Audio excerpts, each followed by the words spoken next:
Salutations la jeunesse, comment ça va? C'est Marco Polo. Avant de commencer cette vidéo, je voulais te présenter cet album Panini Harry Potter qui m'a été gentiment envoyé par Panini finalement. Donc un grand merci à vous et particulièrement au community manager qui est vraiment très cool. Et entre nous, j'ai jamais terminé un album aussi vite. Et d'ailleurs, j'ai réussi à vous décrocher un petit jeu concours qui sera publié donc en même temps que cette vidéo, mais sur mon compte Instagram. Donc à la fin de la vidéo, allez voir tranquillement sur mon compte Insta pour participer au jeu concours et tenter de gagner ça.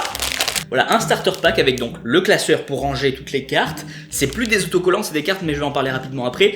2 pochettes et une carte édition limitée. Mais c'est pas tout, on s'arrête pas là. Qu'on soit bien d'accord, c'est déjà très bien, hein, mais bon, on va au bout des choses et donc on vous rajoute 20 pochettes à ouvrir. Voilà. Des petits boosters, hein, vous appelez ça comme vous voulez. Donc pour tenter de gagner tout ça, à la fin de la vidéo, tu vas sur mon compte Insta, tout sera précisé. Et donc cet album, ce classeur, vous l'appelez comme vous voulez, c'est ça. Bienvenue à Poudlard, c'est la collection Bienvenue à Poudlard.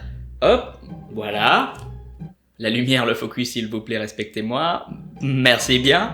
Donc il y a plus de 200 cartes à collectionner, dont certaines en édition limitée. Je vous montrerai tout ça au cours de la vidéo. Je vais pas tout te montrer maintenant. Dans la vidéo, quand je parlerai de certains personnages ou de certaines choses de la saga Harry Potter, quand je le peux, j'illustrerai de temps en temps avec les fameuses cartes. Et justement, c'est des cartes, c'est pas des autocollants. Et moi, je trouve ça franchement cool parce qu'elles sont magnifiques. Elles sont vraiment magnifiques, vous allez le voir. Il y a des photos, il y a des illustrations, il y a de tout. Franchement, c'est vraiment cool. Et elles sont magnifiques. Certaines sont brillantes, d'autres mates, d'autres avec du relief. Enfin bref. Je vous montrerai tout ça au cours de la vidéo, donc allons-y, hein, c'est parti pour cette vidéo.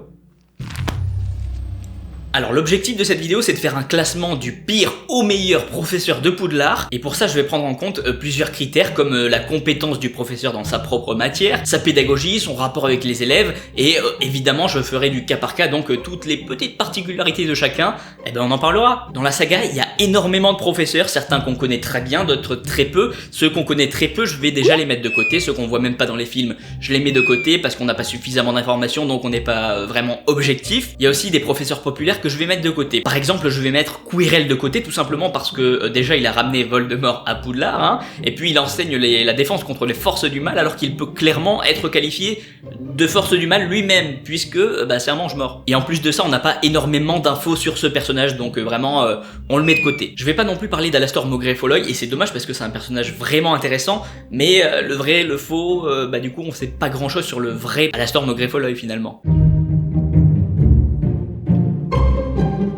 Alors là on est clairement sur la prof la plus détestée de toute l'école. Elle perd déjà énormément de points parce que c'est compliqué de s'intéresser et d'être impliqué dans un cours quand on déteste le professeur, et encore pire quand c'est collectif et que tout le monde la déteste. On est sur une personne qui propose des cours purement et uniquement théoriques, hein, dans une matière où si tu ne maîtrises pas la pratique, t'es mort quoi. C'est une matière dans laquelle on apprend aux élèves à se défendre mais on leur fait pas faire compliqué quoi. C'est un peu comme si tu expliques à quelqu'un comment mettre une droite, mais qu'il le fait pas. Le jour où il va vraiment devoir le faire, déjà il va se casser le poignet, hein, et la personne va faire ça n'importe comment parce qu'elle aura ni le geste, ni les sensations. C'est pareil pour les sortilèges. Mais en plus de ne pas apprendre correctement à se défendre aux élèves, elle va les empêcher de progresser, à un tel point qu'ils vont carrément faire des cours en scred quoi, avec comme professeur un élève. Et le pire c'est que cet élève, Harry, va apprendre bien plus que Dolores Umbridge n'a appris à tous les élèves. Alors à partir de là, Dolores Umbridge n'est pas vraiment défendable. Et encore j'ai mis de côté le fait qu'elle ait torturé un élève en l'obligeant à se mutiler lui-même la main, hein. Mais il semble aussi qu'elle avait aucun scrupule à lancer des Doloris sur les élèves. Contactez-moi les ressources humaines de Poudlard là, c'est pas possible. D'ailleurs pour le coup c'est pas Dumbledore qui l'a choisi mais le ministère qui l'a envoyé, donc bon,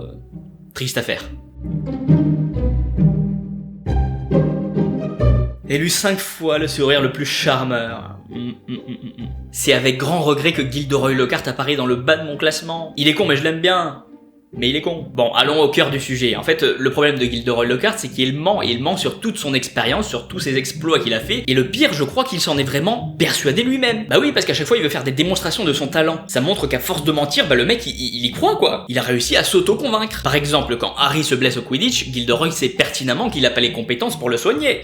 Pourtant, il se met en avant, et il dit « je vais le faire, je vais m'en occuper ». C'est débile. Il tente quand même, quitte à se ridiculiser, ça veut dire qu'il y croyait. Et c'est pareil quand il crée le club de duel et qu'il propose une démonstration de duel entre lui et Severus Rogue. Mais pourquoi? Pourquoi il s'inflige ça? Au fond, il le sait qu'il est mauvais, au fond, il le sait qu'il a jamais rien fait. Voilà, il se fait exploser par Severus. Et ça veut dire qu'au fond, il n'est déjà pas stable psychologiquement. Et en plus de ça, il est incompétent. Alors après, pour sa défense, il ment quand même très bien, hein, quand il ne fait pas de démonstration. Là, il ment bien. Et finalement, du coup, ça lui crée une sorte de charisme et d'expérience qui fait que les élèves de base le respectent, notamment les filles. Ça aurait pu lui permettre de faire des cours dans de bonnes conditions. Malheureusement, le reste n'a pas suivi. Pendant ses cours, on peut voir qu'il essaie de mettre les choses en pratique, hein. Contrairement à Dolores Umbridge, il essaie de faire pratiquer les élèves, donc il libère des lutins de Cornouailles. Le problème, encore une fois, c'est qu'il demande aux élèves de calmer la situation, alors qu'il en est même pas capable lui-même. C'est pas possible pour un prof. Madame Trelawney, alors c'est très difficile de l'analyser parce qu'il y a du bon, il y a du mauvais et il y a du on sait pas trop. Dans le bon, on voit qu'elle est intégrée, appréciée et c'est normal hein, puisqu'elle est vraiment bienveillante, elle a l'air gentille quoi en tout cas. Elle veut vraiment apprendre des choses aux élèves et ça se voit. En plus de ça, elle fait vraiment pratiquer aux élèves et tant mieux parce que c'est encore une fois une matière où vraiment si tu pratiques pas, bah tu sais pas faire quoi. Et là je vais aller à l'encontre de ce que beaucoup de gens pensent qu'elle est pas très compétente. Elle est souvent vue comme incompétente parce qu'elle a fait beaucoup de mauvaises prédictions. Mais pour moi il faut garder en tête que les voyants, eh ben, ils font pas toujours du 100%, ils font des erreurs, ils font des vraies prédictions.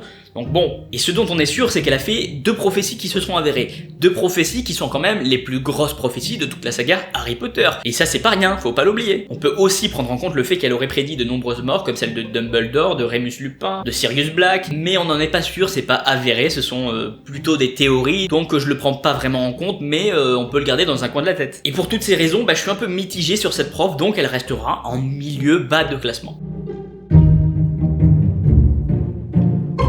On continue et on passe à Rubeus Hagrid. Hagrid il a un profil très similaire, dans mon analyse en tout cas, à Sybil Trelawney. Il y a clairement 2 côtés chez Hagrid, il y a le côté donc bienveillant, gentil, impliqué, apprécié, et de l'autre côté, il met quand même ses élèves en danger. Drago s'est même blessé, hein, bon il l'a bien cherché on est d'accord, mais ça veut dire que Hagrid n'est pas intervenu au bon moment, et ça veut dire qu'il a pas sécurisé son cours. Et c'est dommage parce qu'à côté de ça on voit qu'il est très compétent dans sa matière, qu'il est passionné, et qu'il arrive vraiment à apprendre les choses aux élèves. La preuve, Harry a réussi à monter sur un hippogriffe, à le caresser, et à voler sur l'hippogriffe en un seul cours. Donc pour moi c'est un petit peu le même profil que Sybil Trelawney, mais avec une compétence certaine pour le coup.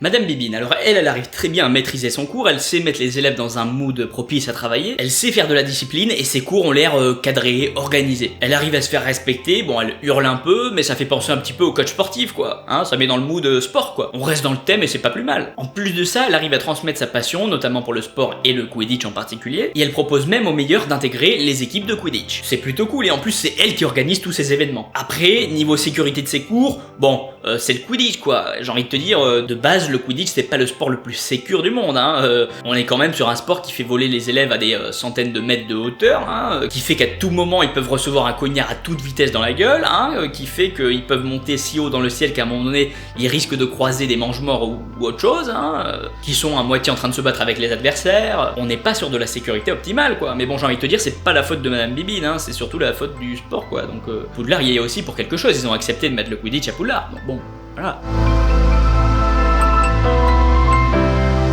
Alors, Horace Le Gorn. Horace Le Gorn, c'est celui qui organise un club dans lequel il invite que les meilleurs élèves, ses élèves préférés. C'est aussi celui qui expose chez lui, dans des cadres, les meilleurs élèves qu'il a eus. Donc déjà, il y a de la discrimination. S'il est revenu à Poudlard, c'est uniquement pour cette raison, pour les bons élèves, ce qui veut dire qu'il en a rien à foutre des autres. De ce côté-là, il est un petit peu similaire à Severus Rogue, mais on en parlera après. Donc c'est pas ouf, mais c'est dommage parce qu'il est compétent dans sa matière. Et ses cours ont l'air plutôt carrés. Il y a aussi d'autres éléments qui font que finalement, il est tombé dans mon classement. Quand Ron s'est fait empoisonner par l'hydromel, Slughorn n'a pas bougé, c'est Harry qui a dû lui mettre un baisoir dans la bouche pour le sauver. Alors qu'Horace Le Gorn est quand même un prof de potions. Il y a un autre truc assez énorme hein, à prendre en compte, bah, c'est qu'il a quand même appris à Tom Jedusor ce qu'étaient les Horcruxes quoi. Il a quand même sa part de responsabilité quoi. Il a donné des éléments au futur plus grand mage noir de tous les temps. Et quand on pense à ces détails, bah finalement il peut pas monter plus haut dans le classement, c'est dommage.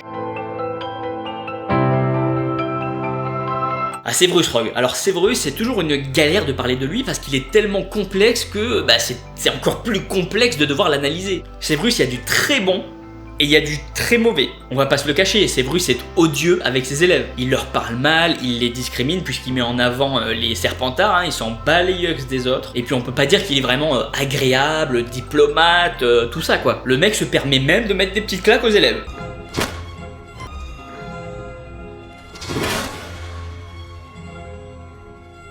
Et tout ça, encore une fois, c'est dommage. Je vais dire ça toute la vidéo finalement, j'ai l'impression. C'est dommage parce que le mec a des putains de compétences. Le mec est quand même le prince de sang mêlé, s'il vous plaît. On peut voir qu'il arrive aussi très bien à maintenir l'ordre dans sa classe, mais peut-être pas pour les bonnes raisons finalement. Les élèves ont peur.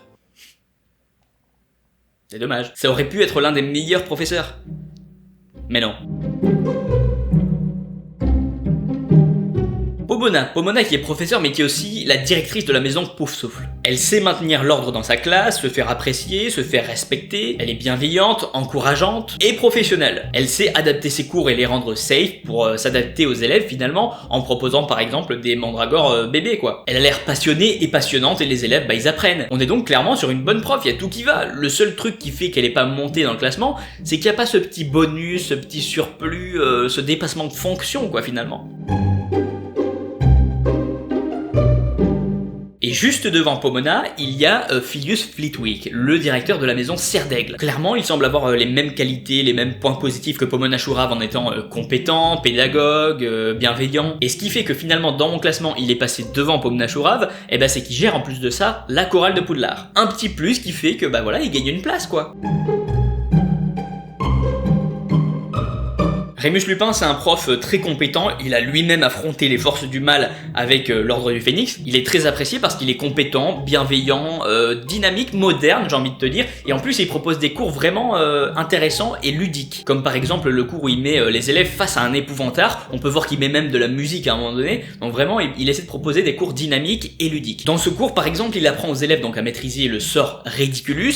Il apprend aussi à maîtriser un épouvantard. Mais il apprend en plus de ça aux élèves à affronter leur propre plus grande peur. Et ça c'est important, parce que le jour où l'élève il va se retrouver face aux forces du mal, ça va pas être un nounours en face, hein. Il va clairement se chier dessus, alors s'il est un peu préparé, c'est déjà ça quoi. En plus de ça, on voit qu'il est prêt à prendre de son temps perso pour apprendre des choses supplémentaires et aider des élèves, comme il l'a fait pour Harry. Bon, il l'a fait aussi parce que c'était l'un des meilleurs amis des parents de Harry. Mais bon, il a quand même pris de son temps perso pour apprendre à Harry à faire un patronus. Alors déjà c'est très cool de sa part, mais en plus de ça, le patronus, l'expecto patronum, c'est un sortilège qui est très difficile à faire. Beaucoup de très grands sorciers ne le maîtrisent pas. Lui, il le maîtrise, mais en plus de ça, il arrive à apprendre à un élève à le faire. Il est donc presque au sommet de mon classement, mais s'il est pas à la première place, c'est tout simplement parce qu'on l'a peut-être pas assez vu, et que en face, en plus de ça, il y avait une sacrée concurrente.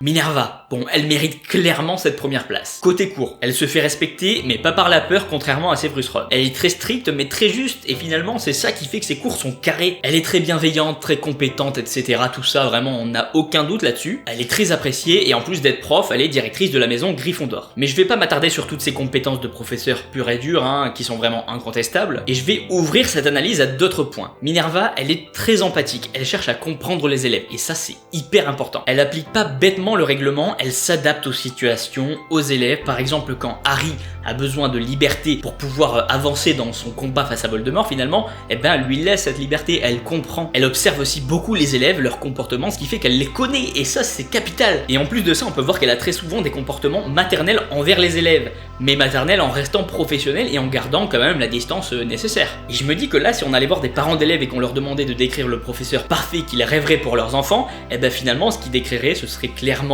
Minerva McGonagall. En plus de tout ça, c'est une grande sorcière qui sera prête à combattre Voldemort. Elle est très attachée à ses élèves et à son école.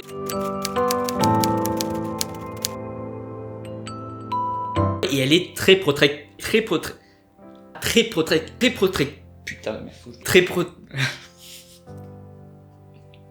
elle est très mais c'est pas... Oh, je suis à bout. Je vais jamais y arriver. Protectrice. Elle est très protectrice. Et elle est prête à se battre pour défendre ses élèves comme elle l'a prouvé en s'opposant à Severus Rogue. Elle est même allée jusqu'à l'attaquer. On voit aussi son attachement à Poudlard, notamment lorsqu'elle lance le fameux Pierre Totum Locomotor. Et pour toutes ces raisons, eh ben elle mérite cette première place. Dis-moi en commentaire ce que tu penses de mon classement, donne-moi le tien éventuellement. J'ai essayé d'être le plus juste possible et mon classement se rapproche énormément de celui d'un copain, XionXS, qui a fait ce même sujet bien avant moi, il y a un bon moment maintenant, et qui donne en plus un avis de professeur. Donc c'est vachement intéressant, si jamais ça t'intéresse, bah écoute, tu peux aller voir sa vidéo. En tout cas voilà pour mon classement, si t'as passé un bon moment, bah pense à t'abonner à la chaîne et à mettre un petit pouce bleu. Je commence à avoir la gorge en feu tellement que j'ai dit 2 fois le mot protectrice. Ah ça m'a tué cette histoire. Allez, je te remercie d'avoir regardé cette vidéo, c'était Marco Polo, et puis en attendant, eh bien je te dis à très vite.